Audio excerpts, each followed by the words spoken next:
Hello hello, का हो तू एकदम बहिरे हवा का तोके ना सुना था? अभी केहू सुन ली तब नहीं, अपी पप्पी कुछ ना हो। देखा भाभी बाहर में है, अबे सुन ली। अरे बाप रे, कहोई कोनवा तू रतिया का करत हो? कुछ ना भाभी, कुछ ना। हाथ दिखावा तो पहले। कुछ ना बा, कुछ ना, बस गेम खेलत रहली हो।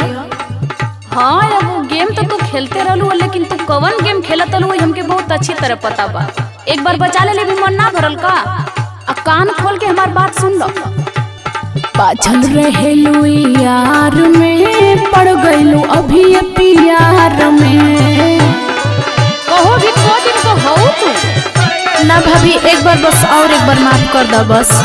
हम माफ करके देख ले बड़े।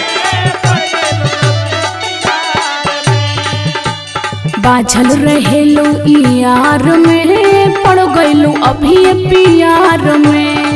जहना ताने लब के बस पढ़ाई हो खता। ये ननदो, ए ननदो, ए ननदो, तोहर खातिर लहिका अब खो जाई हो खता।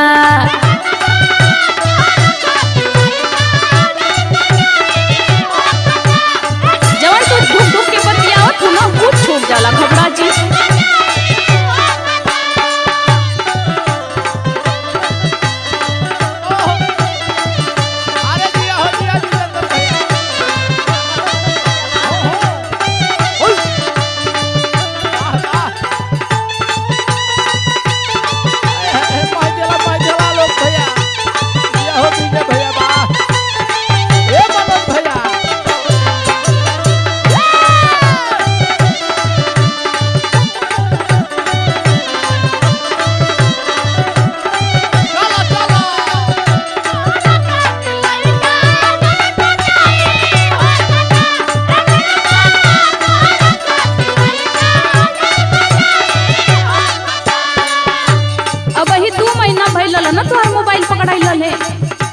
कहली के छोड़ा ज्यादा लइका ही अपने पर ले ली। हम कहली के हमार मोबाइल है ज्यादा लोग। भाभी बस लास्ट बाई, माफ कर दो।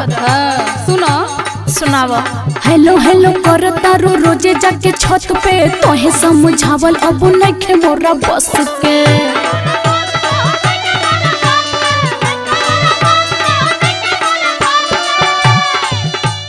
हेलो हेलो करता रो रोजे जाके छत पे, तोहे समझावल अब नइखे मोरा बस के। टोला आ मोहल्ला में बुराई हो खता। ये ननदो, ए ननदो, ए ननदो, तोहरो खातिर लहिका अब खो जाई हो खता।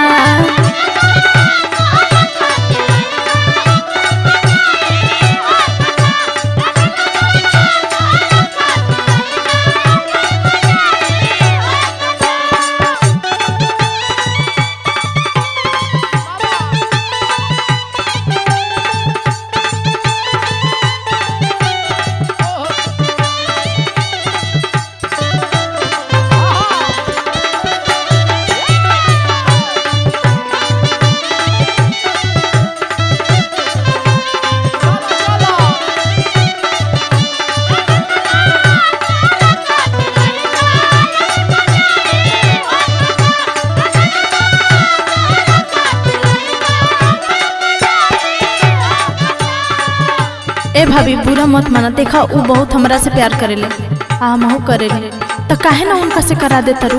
वो तो से प्यार करेला। हाँ हो, वो पता नहीं कितना जाने से प्यार करेला। एक नंबर का लोखा लइका बा। अरे ना हो, ऐसा ना बा। आ तोहके मजाक बुझात हो?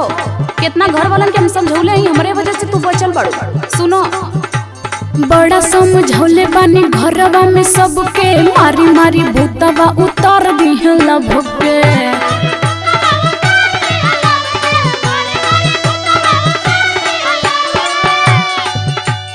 बड़ा समझौले बानी घरवा में सबके, मारी मारी भूतवा उतार दिहला भोके। कविता के सगरो जग हसाई हो खताए ननदो, ए ननदो, ए ननदो, तोहर खातिर लहिका अब खो जाई हो खता।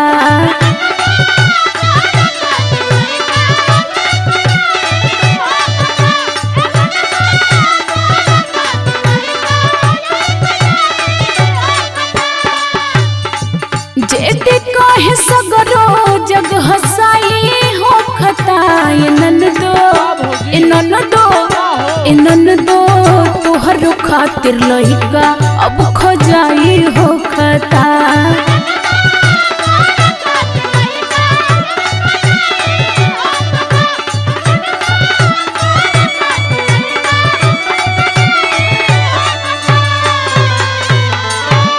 आ ढेर बौरा मत, नहीं 4 साल छोड़ दो जी उधरे।